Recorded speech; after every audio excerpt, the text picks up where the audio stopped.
Homage to fundamental teacher Buddha Shakyamuni. Homage to wisdom warrior Manjushri. Homage to all lineage benevolent masters. The Dharma, infinitely profound and subtle, is rarely encountered even in a million eons. Now we are able to hear, study, and follow it. May we fully realize Tathagata's true meaning in order to liberate all sentient beings from samsara, generate supreme bodhicitta. Now we will teach the suffering of demigods in the section on samsaric suffering from the words of my perfect teacher. The fifth category is demigods, also known as the suffering of asuras. The human realm, demigod realm, and celestial realm are called the three higher realms. They are happier than the three lower realms, but are not free from suffering. Let us now continue to describe the suffering of demigods. Demigods are also called asuras. According to the Shurangama Sutra, they are beings of 4 types of birth. Some are born from wombs like humans, some from moisture like animals. Some are born through transformation like celestial beings, and some are born from eggs. Yes, egg birth. Are eggs and ovum the same? They are also born from eggs like animals. Thus, they include all 4 types of birth. The commentary on the Lotus Sutra also explains that one type belongs to the hungry ghost realm, mostly dwelling by the seaside. Another type belongs to the animal realm. These beings dwell at the bottom of the sea. Different sutras have varying descriptions of demigods. Today, through studying the suffering of demigods, everyone will realize that even being reborn in the demigod realm, there is no happiness there. Of course, their wealth, appearance, and various abilities completely surpass humans. When compared to us, they exceed human capacity. But in reality, they too are not free from suffering. Just like among humans, some poor people or weak people, people without wisdom, greatly envy those who are wise, wealthy, and powerful. Yet in their hearts, they too are not free from suffering. They similarly endure the oppression and torment of the 3 sufferings. So after we study this Mahayana Dharma, we know that nowhere in the 3 realms is there true happiness. Some experience the actual suffering of painful results. Some are not currently experiencing suffering, but they are creating karma. This is what we previously discussed as suffering of being conditioned, creating causes for suffering. So very quickly, the karmic results they create will manifest. Therefore, people with wisdom, after truly studying sutras and treatises, will deeply understand the principle described in the sutras that the 3 realms are like a burning house, without the slightest happiness. They will understand this principle. Now the words of my perfect teacher explains it this way. Originally, the wealth and enjoyments of demigods can rival those of celestial beings. But due to the karmic imprints of past jealousy of the virtuous and able, and love of conflict and fighting, they obtained the status of asuras, because in past lives they had particularly strong jealousy and pride. Some sutras say that in asuras' past lives they performed actions like generosity and other virtuous deeds, but the pride in their mind streams basically possessed all 7 types of pride, and their jealousy was particularly strong. Due to these karmic results, they were reborn among asuras. So sometimes among humans, some people are also very wealthy. On the surface they appear to have money, power, status, and so forth. But actually their hearts are still unhappy. Why are they unhappy? Because sometimes the fire of hatred constantly burns them. Sometimes the water of jealousy has already drowned them. Sometimes they are blown in all directions by the winds of various afflictions and suffering. So they continuously remain in afflictions and suffering, unable to liberate themselves. Therefore, we should understand these principles. It also states here that these demigods have extremely coarse jealousy within their own territories, between region and region, between tribe and tribe, and between demigod and demigod. They are always fighting ceaselessly, incompatible with each other, constantly living amidst flying warfare. It appears they have certain wealth and their environment and appearance are quite good, but actually they are belligerent toward each other, always fighting incompatible. They constantly live in this state. Perhaps some countries in the human world have Asura karma manifesting early constantly for 7-8 years over 10 years, unable to escape flying warfare, like some Arab countries. For so many years they have continuously been in warfare. People's hearts are constantly in a state of panic and instability, very distressed and painful. So while we are now in the human realm, we should actually know that the karma we create will indeed ripen its results in the future.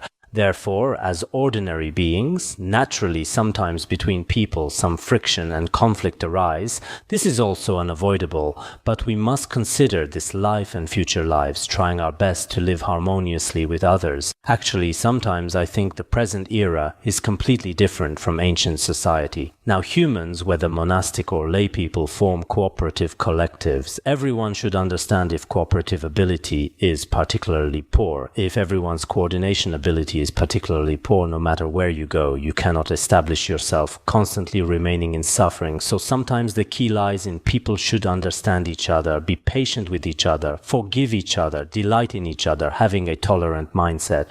You yourself will not suffer, and you provide others with free space. Otherwise, some people, due to bad character, poor practice, bad temper, bring suffering, unrest, and various afflictions to all the people around them. We also experience in the human realm some people, although they now have human appearance, but the karma they create and their past life karmic results are closely related to asuras. Perhaps in their past life they were a soldier in the asura army coming to the human realm to temporarily volunteer for work. Perhaps after this work ends, they will go directly to Mount Sumeru among the asura groups to continue going to work. So in society, we often see humans should be fortunate beings, and asuras likewise have merit. The Sutra of Rebirth in the 6 realms of samsara states, always engaging in deception and falsehood, delighting in anger and fighting. Due to past generosity, they become asura lords. The meaning is that they previously often engaged in deception and falsehood, delighting in anger and fighting. Due to past generosity, because of performing generosity in the past in this life, they become Ashura lords, Ashura beings. So we must definitely think about our present mental attitudes. If jealousy is particularly strong and we are particularly belligerent, immediately beginning to prepare for conflict through various means, such people will truly be reborn among Asuras in their next life. Because some of us have characters that are consistently harsh people who love war and fighting. If the Dharma has not completely tamed their mind stream, they will indeed be reborn among demigods. Here it explains why Asuras fight with the celestial realm. Let me explain this reason. They see the celestial beings dwelling high above, very wealthy, with perfect enjoyments. All their needs are produced from wish-fulfilling trees. They really cannot bear it, making them burn with rage, very painful. The roots of the wish-fulfilling trees actually grow in the demigods' territory. Driven by unbearable jealousy, they begin fighting with the celestial beings. When demigods engage in battle, first the demigod warriors don armor, hold weapons, fully armed. They go to fight to the death with the celestial beings, to battle with them. The treatise on the great perfection of wisdom also states that Asuras are particularly warlike, but their fighting does not break precepts. What is the reason? Because of their past merit cultivation, their precepts are somewhat different from humans. It seems like this. They prepare to battle with the celestial realm over the wish-fulfilling trees. So how do they battle? Meanwhile, the celestial beings take weapons from the course garden. Riding their guardian elephants, they go to the course garden, which is actually one of Indra's 4 great parks. After going there, the celestial beings begin bathing and taking weapons. Originally, celestial beings are very gentle, with no hatred in their hearts. Every day they are immersed in singing, dancing, eating, drinking, and entertainment, very happy. But once they reach the course garden, hatred immediately arises in their hearts. After arriving there, they immediately take up. Some of our Dharma friends start crying while speaking. Hatred begins to arise. Usually they are quite good people. From their expressions and other aspects, they seem like good people. But when they talk about past relationships with someone, about certain matters, talking, finally there's no solution. Sometimes watching their facial expression gradually changing, finally becoming completely disheveled, ugly in appearance. It happens like this. They go there to take out weapons. Indra rides on the middle head of the great elephant. Actually, Indra has a guardian elephant, which has a special characteristic. Whenever he wants the guardian elephant to come, it immediately appears. He just needs to think of it. The celestial lords below him arrive immediately when he thinks of them. No need like now to call 32 celestial lords, making phone calls to each one, calling each person. No need for this. Moreover, on the guardian elephant's heads, the middle one is its own head. The other 32 all appear before Indra through his merit, immediately manifesting so many elephant heads. On each elephant head, celestial pools, goddesses, attendants, celestial maidens, and so forth, with many various resources, weapons, everything naturally complete. An extremely rare kind of magical manifestation. The elephant has 33 heads in total, with Indra riding on the middle head. The 32 retinue ride on the elephant's remaining 32 heads, surrounded by inconceivable celestial armies, making deafening sounds, majestic and unstoppable. They advance menacingly and magnificently, arriving at the place where asuras and celestial beings have their decisive battle. Just like the conflict between America and Afghanistan, during the process of both sides fighting desperately, the celestial beings' Vajras, precious wheels, short spears, iron crossbows, and various weapons rain down like raindrops on them, continuously dropping various weapons. Especially Indra's Vajra, once used will definitely hit the opponent, and once hit will definitely cause injury. All these injured asuras will die. Other sutras explain many characteristics of the Vajra, which you might remember through their supernatural powers. They can embrace great mountains and casually throw them.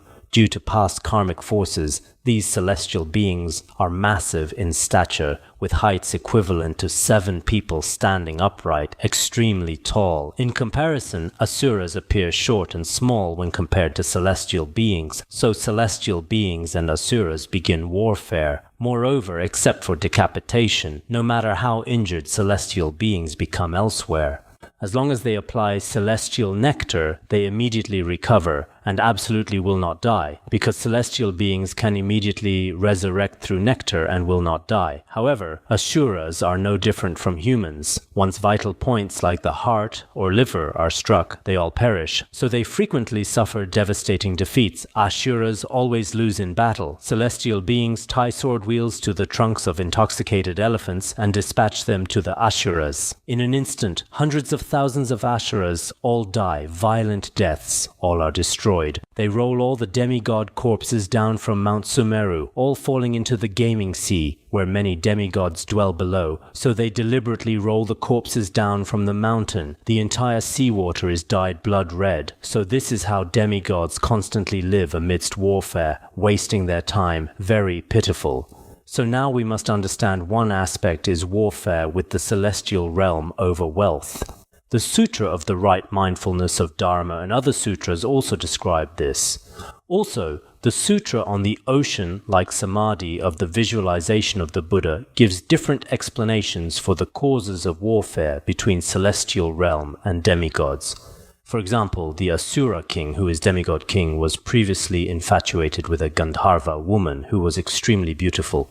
After they married, she was pregnant for 8,000 years and gave birth to an extremely beautiful goddess. Later, Indra became infatuated with the demigod's daughter. The demigod king had already agreed to give her in marriage to him. After marrying her, the demigod's daughter lived with Indra for a long time. Once the demigod's daughter, whose name was Pleasant Wish, very lovely, and Pleasant Wish, once saw Indra with many celestial maidens swimming and playing together in pools. This aroused great jealousy and hatred in her. She immediately sent 5 yakshas to the demigods to tell her father, saying, "Now Indra doesn't like me, what should I do? I'm so miserable," and she kept crying. When her father heard this, he became extremely angry. "Before you saw Indra crying and begging me every day, but now, isn't it so? Some words, everyone may have different predispositions. Some of you find them particularly good. Everyone thinks differently. Some seem to have no feeling at all." At that time, the demigod king immediately mobilized his army to wage war against the celestial realm. The process of warfare is basically the same as described here. When convenient, you can look at that sutra, which explains it in more detail, during the warfare. Because the demigods were quite formidable, they basically defeated the celestial realm. At this time, Indra thought to himself, because Indra was a lay practitioner who had previously taken refuge before the Buddha. He remembered the mantra from the Heart Sutra that the Buddha had previously taught him, Gate, Paragat, Parasamgate. This mantra, when encountering difficulties, if one uses this mantra, one can overcome everything. Later, he began reciting that mantra, and the celestial being's power greatly increased. The demigod's power gradually diminished. After this, they began destroying the demigod king. Later, the Asura king had no choice, running and running, up to heaven and down to earth. There was nowhere to hide. Finally, he hid inside a hole in a lotus root. The first battle was considered finished. The second time, again, Indra fell in love with another daughter of the demigod king. After she discovered this, she probably told her father. Later, because of this reason, they fought a second time. Indra used this mantra and again defeated the demigod king. Finally, the demigod king again drilled into the lotus root hole, drilling in a second time. So, when we eat lotus root, let's see if there are holes inside. Perhaps there's a demigod hiding inside. Who knows? The demigod king, described in some sutras, is truly taller than Mount Sumeru. He still has supernatural powers. He can make his body height exceed Mount Sumeru, or when small, become as tiny as an ant. Hiding in lotus root is also possible. The second time he also hid inside. Later, it seems the demigod side sent some demigods to conduct peace negotiations with the king of the celestial realm. Moreover, they said, you are a Buddhist disciple, a lay practitioner. For a lay practitioner to take demigod women is unreasonable. You will break precepts. On one hand, breaking the precept against stealing. This is unreasonable. They discussed with him. Indra also agreed. He also felt that indeed before the Buddha, he had already taken refuge in the Buddha. Keeping the 3 refuges and 5 precepts, continuing this way, would be unreasonable. Later he agreed to provide compensation. He gave celestial nectar to the demigods, and the demigods also gave him their daughter. From then on, there would be no more warfare between them. This way everything was basically pacified. The Second World War was over. The demigod's Second World War.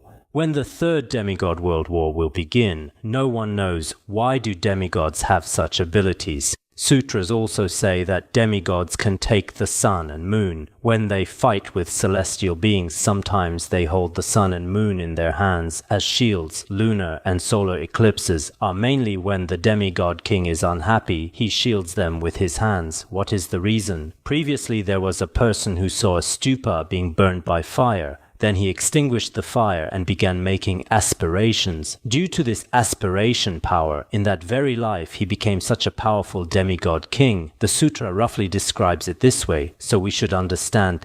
On one hand, the inconceivable merit of mantras, even when demigods, in terms of weapons and technology, sometimes seem unable to be defeated by the celestial realm in terms of capability, reciting mantras once can overcome them.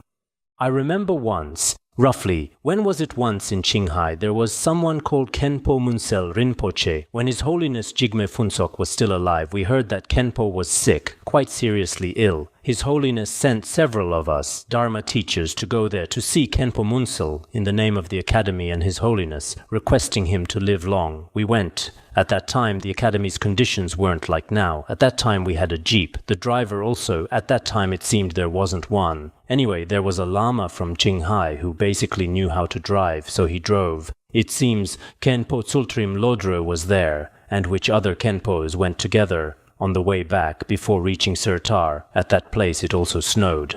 His driving skills were indeed not very good. He often forgot about the brakes. He would bang and forget the brakes. In the middle, there were many pits there, and he drove into the pits, but his faith was still good. He said to pray to Amitabha Buddha and Padmasambhava. We told him, step on the brakes, step on the brakes. He kept not stepping on them. Padmasambhava, Padmasambhava. So sometimes you don't need technique. Later, when we basically reached those pits, the car was already not completely overturned, but tilted. He came below Nubzur. At that time, our road was also not very good. When he got there, he didn't dare go up. He said, "Oh dear, the lives of these few people here are quite important. I'll go up and have His Holiness's driver come down to help me drive." We said, "We went to Qinghai such a long distance. We've already driven here. Let's still go up." No, this mountain valley is quite steep, I must. At that time, there were no other cars. He walked up, asked His Holiness's driver to come down, and drove up again. That Lama is still around now. His eyesight is also not very good. Sometimes when he sees stones on the road, he goes, "Ah," and immediately steps on the brakes, stopping there. After Indra prayed, he could also achieve victory. When driving, sometimes you don't need technique. Sincere prayer can also work. The root cause of Asura rebirth here is jealousy. As I mentioned before, sometimes humans, toward those who surpass them, or when a person finds their various powers cannot compare with others, distress arises in their hearts. Previously in history, during the Yongjang era, everyone knows the rather famous Bai Taiguan. His martial arts were very powerful. He went outside for a period of time, quite a long time. When he returned to his hometown, he saw a child whose martial arts appeared particularly formidable. During the process of comparing martial arts, he felt the child was very powerful. Then he thought to himself, "In my hometown there is such a child so powerful from such a young age. In the future he might surpass me." He generated extremely strong jealousy. Finally, he developed evil intent and killed him. When the child was about to die, he looked at him with wide eyes and said, "You killed me today, but my father, Bai Taiguan, will take revenge." Only then did he realize it was his own son, but there was no way. The child was already dead, so sometimes generating jealousy harms oneself. This phenomenon indeed exists. Shakespeare once said, "Beware of jealousy. It is a green-eyed monster. It is a particularly terrifying monster, because once a person's heart has this kind of jealousy, then they truly become possessed. Many things they will not consider." So among us humans, some colleagues, co-workers, classmates in study and various aspects, there are areas of comparison with oneself. We must definitely observe our own minds. Otherwise, I think people often fail to practice virtue and actually bring many disasters and sufferings to the human world. People previously also had this saying, when celestial beings and asuras fight, it's best if the celestial realm wins. If the celestial realm doesn't win, various inauspicious events will appear in the human world, producing all kinds of warfare. The four elements will be imbalanced, or four great disasters will appear. Therefore, the Buddha said in the Sutra of the Right Mindfulness of Dharma, if worldly people practice according to the Dharma, the celestial hosts will defeat the Asura armies. The celestial hosts can defeat the Asura armies. If they defeat the Asura armies, the celestial realm's various merits and happiness will increase. In our human world there will be favorable weather and seasonal harmony. Many happy auspicious signs will also appear in the world. So, in our usual study and practice, we must think that on one hand, samsara is very painful. On the other hand, in this life we should not have a warlike mentality. Otherwise we will indeed be reborn as asuras. Some people particularly love war and particularly love guns, including from childhood watching martial arts films and reading novels. As soon as there's fighting, they become particularly confident. This is also a bad habitual tendency. I think generally monastics should not be like this. If they are, shaving their heads would be unnecessary, but lay practitioners should also, for example, watching movies, television, reading books, all day long content related to warfare. I feel this is not very good. Actually, being reborn as an asura is not very difficult. Previously in the Sutra of Parables, it was said a person once encountered floods in the mountains and was extremely afraid. In the future, he must be reborn in a place where floods cannot harm him. Later, he had an opportunity to make offerings to a Pratyeka Buddha. When this Pratyeka Buddha displayed supernatural powers in the sky, he began making aspirations. When I stand in seawater in the future, above my knees will not get wet. I must overcome all water. I will become an extremely huge being. Later, he indeed became an Asura king, Asura kings. Generally, in relevant sutras, there are 4 Asura kings. One of the Asura kings made such aspirations, and finally became such a being. So when we live in the human world, some people truly make such aspirations. When we were students before some teachers had them write essays, what is your future ideal? Some people said, "I like to become a pilot." We remember originally, in middle school there was a person who really wanted to be a pilot. But later, not to mention becoming a pilot, he didn't even pass the exams. Now he rides a yak every day, a ground pilot. His aspirations were not fulfilled in this life. Therefore, we must sincerely visualize the scene of demigods not being free from the nature of suffering. Next, we will continue with suffering of the celestial realm. The sixth, the suffering of celestial beings. Originally, when celestial beings are alive, they have everything they need, happiness and bliss, perfect enjoyments. All day long they fritter away time in distraction. They have no thought of practicing the Dharma. Celestial beings are very pitiful. In terms of enjoyments, wealth, and happiness, celestial beings have everything. Unlike among humans, some wealthy people say, "Now I have everything, cars, houses, everything," but this doesn't necessarily bring happiness. Compared to the human world, the celestial realm is indeed very happy, but every day they are in distraction with no thought of practicing the Dharma. So, the Buddha said in the Sutra of the Compendium of Essential Teachings, the celestial beings are mostly indulgent, attached to pleasure, and deluded by ignorance. Celestial beings are indulgent every day, attached to comfort, deluded and confused by ignorance every day. They do not know the great suffering they will definitely experience themselves.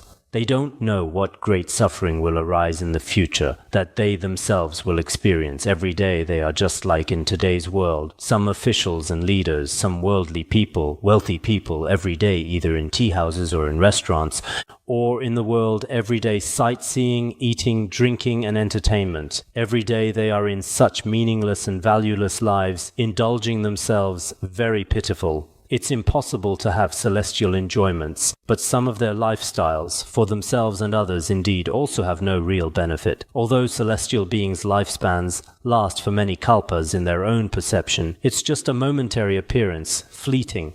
In distracted confusion, their lifespans reach their end, already approaching the brink of death. Unknowingly, all time passes very quickly, so some of us who don't practice well also very quickly have death approaching. So human life is very short. When we have human birth, we should not live like celestial beings every day. In distraction or intoxication, we should not be like this, because celestial happiness is actually great suffering. It seems like in the Sutra of the Right Mindfulness of Dharma, it says, "Like honey mixed with poison, one should not eat it," meaning like honey and poison mixed together, it should not be eaten. Celestial pleasure is also like this, great suffering when declining. The meaning is, just like drinking poison, we all know this is wrong. Similarly, all enjoyments and all happiness in the three realms are actually like drinking poison, ultimately will not bring happiness. Including celestial happiness is like this, how much more so human happiness? In our human world, sometimes people think it might be quite good, but actually it's truly very painful. Analyzing from its essence and various principles, there should be no happiness to speak of. Let me describe this specifically. From the heaven of the four great kings to the heaven of making use of others' emanations, these are the 6 desire realms. No matter where one is born, all must experience the suffering of death. Below, we discuss the 5 signs of death that celestial beings experience. Among the 5 signs of death, what is the first one? Previously, each celestial being's bodily radiance could illuminate 1 yojana or 1 krosa. When approaching death, all the radiance from their bodies disappears. Their bodies have no light, different from before. This is the first sign. Then the second, previously, on their own thrones. No matter how long they sat, they would never feel unhappy. But when approaching death, they don't want to sit on their own thrones. They even feel uncomfortable, unhappy in their hearts, not very pleased. Some practitioners who often can't sit still. Perhaps this is a sign of death, not wanting to stay in their own homes, not wanting to be in their own rooms. Always unwilling, every day today eating here, tomorrow eating there, always unwilling to enter their own rooms. Perhaps this is a human sign of death. This is the second sign. Previously, celestial beings' flower garlands would never wither no matter how long, but when approaching death, those celestial beings' flower garlands, the many ornamental garlands on their bodies, all wither one by one. This is the third sign. Then the fourth sign. Previously, celestial garments, no matter how contaminated, would never be stained with dirt. No matter what. Unlike some of us, after wearing for 1 or 2 days, it won't work. terribly dirty. Not like this, but when approaching death, the celestial being's clothes begin to become old and stained with various filth, all different from before, becoming filthy. I look at human clothes, it's okay. Now it seems many people's clothes are different from before, still okay, relatively clean. It seems the sign of death hasn't appeared yet in the human world. Previously, celestial beings would not perspire. When dying, much sweat also appears. This also has different explanations. So when the above 5 signs of death appear, they themselves know the final day is approaching. Death has already appeared.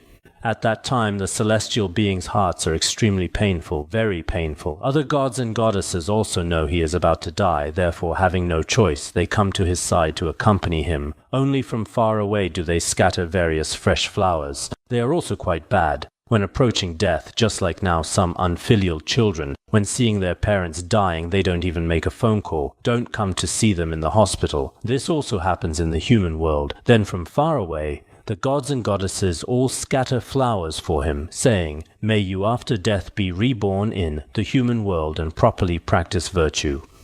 When you come to the celestial realm again, we can accompany you, can be close to you." After wishing him well from this far distance, they have all departed one after another, never approaching at all, leaving him alone, lonely and miserable, in an extremely miserable state, constantly suffering. Moreover, at this time the celestial being, through divine sight, observes and knows exactly where he will be reborn in his next life. He can see it completely. Then he sees that most celestial beings, because when dying, they generate wrong views and excessive indulgence for various reasons, will be reborn in the 3 lower realms. So he can immediately see the suffering of his future birthplace. Originally, the suffering of death has not yet been eliminated. Added to this, after his death, the suffering of falling, adding insult to injury, very painful, suffering invisibly, increased 2 or 3 times. They cannot help but cry out in grief. This tragic situation continues for 7 days. If it were 7 days in our human world, it wouldn't matter much. But actually, their 7 days are also very long. 7 days in the heaven of the 33 equals 700 years in the human world. For 700 years, actually, each day feels like a year, possibly 700 years. He continuously knows the hell, and suffering he will be reborn into in the future, all will be clear. So his present suffering and the suffering of his future birthplace are also very hard to bear. Moreover, he also knows that previously he was in a state of sensual pleasure and indulgent negligence. The Sutra of the Compendium of Essential Teaching states, "The celestial beings indulge in sensual pleasures, swift as a torrent. Life spans but an instant, foolish and unawakened." He knows that celestial beings indulge in celestial pleasures and must quickly leave the celestial realm. Then he also knows he was too foolish during so many kalpas. Perhaps due to the natural law of virtuous actions, the celestial realm may not truly be able to generate various virtuous actions, except for some emanated gods. I'm afraid it's very difficult to even recite one Avalokiteshvara mantra there. So why does the Sutra of Individual Liberation state that our human birth surpasses the celestial realm? The reason lies here.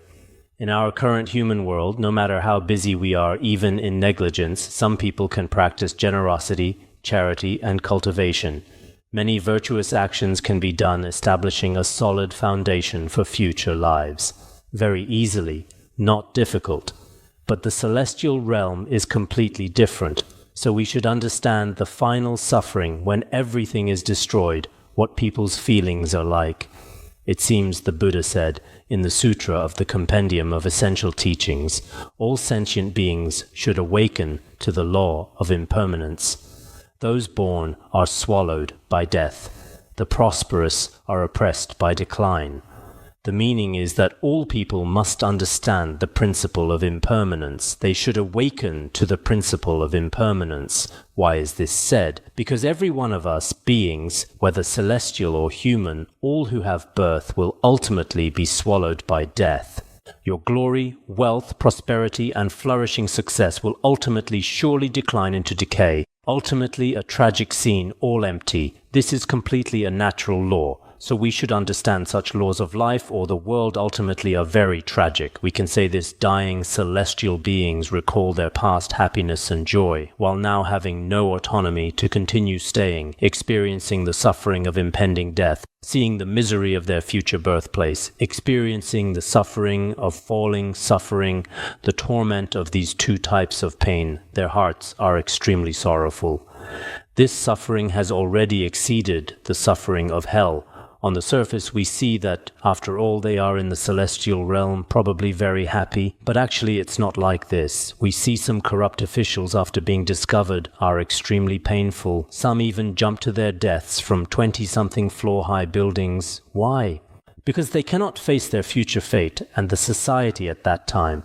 When they see their fallen condition, they become extremely painful. If you have studied Mahayana Buddhism, even if your fate is hell or prison, you might still know, oh, this is impermanent. When I was previously prosperous and happy, everyone treated me like the moon surrounded by stars, respecting me greatly. But now I have already reached hell, reached prison. People will also scatter dust behind my back. This is also a natural law he will face, but worldly people find it very difficult to have this kind of courage. Previously, we discussed asuras and the celestial realm. The upper two celestial realms refer to the form realm and formless realm. The form realm includes the first dhyana heaven, second dhyana heaven, third dhyana heaven, fourth dhyana heaven, the four dhyana heavens total, 17 form realm heavens. The formless realm has 4 formless realms. Although they don't have the manifest suffering we just discussed, once their karmic momentum is exhausted, they will fall into hell or lower realms like awakening from a dream, very painful. Protector Nagarjuna said in the letter to a friend, Brahma, free from desire, attains happiness, later becomes fuel for the unceasing fire. Continuously experiencing suffering, Brahma heaven, this celestial realm like the form realm, is free from desire, temporarily without desire and afflictions, very happy. But ultimately, after their karmic momentum is exhausted, they will still be reborn in the hell of ultimate torment as fuel, so they continuously experience various sufferings. When we talk about the suffering of celestial realms or demigods, sometimes it may be rather difficult to accept, but indeed they will ultimately fall. In the Mahasangha Vinaya, it also states this way: all celestial beings and worldly people, all categories of sentient beings, none escape being bound by fetters. At life's end, they fall into evil paths. Fetters means afflictions, as explained in the Treasury of Abhidharma. Not one is not bound by afflictions. At life's end, they fall into evil paths, which is very frightening. So when we speak of celestial realms and demigods, sometimes it's still rather difficult to comprehend, but when speaking of worldly suffering, I feel everyone can sense it. For example, people pursue particularly happy things now, whether houses, cars, or your various material enjoyments on the surface. They appear happy, but actually not happy at all. I said some time ago the 20th century was basically a century of bloody conflicts between nations and peoples, a century of bloody conflicts. The 21st century has extremely flourishing afflictions, I feel. Although material civilization should have developed more than any previous era spiritually, it is indeed very panicked and painful, not to mention other things. Why do big cities now build a second ring road this year, next year, a third ring road, the year after a fourth ring road, always building outward? Because people's greed is very great, especially now with car buying. People now need to support people, cars, phones, houses every day. They must support these things. But without work, money doesn't come among these, not to mention others. Just supporting a car. Buying a car is not very simple in today's world. I saw in Guangzhou or somewhere at that time, they said a person can afford to buy a car but can't afford to maintain it. But what kind of person can afford to buy one?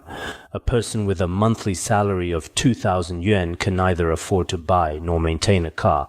With 3,000 yuan, they can afford to buy but cannot afford to maintain. With 4,000 yuan, they can basically afford to buy and basically afford to maintain. But basically for a car around 100,000 yuan, if over 5,000 yuan, a car around 150,000 yuan is basically manageable. If monthly salary is over 10,000 yuan, one can afford to buy and maintain a car worth 200,000 yuan. When calculating like this, everyone should know from their own experience. For example, if you buy a car for 200,000 yuan, from then until it's scrapped, generally speaking, all costs added together such as insurance fees, maintenance costs, toll fees, bridge fees, all these added together will ultimately exceed twice its cost. For example, a 200,000 yuan car, when it's finally scrapped, besides its price, 400,000 has already been spent. Now, people's parking spaces alone cost more than buying the car. In cities, there are many specific sufferings, really no solution. Finally, when you drive, there are also traffic jams, no solution. So in 2009, America prepared to make a flying car that can fly in the air. The factory's initial experiments have already succeeded. I heard many people worldwide have started placing countless orders. They say after 2 more years it can officially enter the market. If it's truly possible to buy, then perhaps in the air, flying cars will be like bees. But I estimate car accident phenomena may also become more and more frequent. This way, it might still be very painful, but there's no solution. When you go to Shanghai's elevated highways, you can't tell whether you're on the ground or in the air. So sometimes in big cities, people are truly forced into very painful living conditions. Previously, in the mountains, as long as there was food to sustain the body, that was enough. But now it's different. Around you, you must support both living things and non-living things. This way, to what state are humans ultimately forced? This is human suffering. I think when speaking of human suffering, without hesitation, in any corner you can find human suffering. But sometimes when speaking of the suffering of celestial realms, hell, and demigods, because our physical eyes are limited to individual beings in the desire realm, some hidden sufferings of the form and formless realms, we cannot think of them now, but we still have scriptural authority. Through scriptural authority, we know in the 3 realms of samsara, no matter where one is reborn, there will be no happiness at all. So we truly should not have any hopes or feelings of happiness towards samsara. We must be like a person in prison. When can I freely return home? No matter how good the living conditions in prison, it still feels like prison. So for us in samsara, temporarily, your life, your house, all status and power, no matter how good, you must always be prepared that these will naturally leave me. All family and happiness will naturally leave me. So I should still prepare well to leave the 3 realms of samsara, truly attaining the happiness of Buddhas and bodhisattvas. So in our hearts, we should give rise to such genuine renunciation. Only then will your Dharma practice be perfectly successful. Okay, that's all for today. Sonam dei tamse rogaya tanani de dhamma pase tirgana jirano chupai chupun sonen droa Bangarangara Badna Sadarda Bangarangara Badna Sadarda Bangarangara Badna Sadarda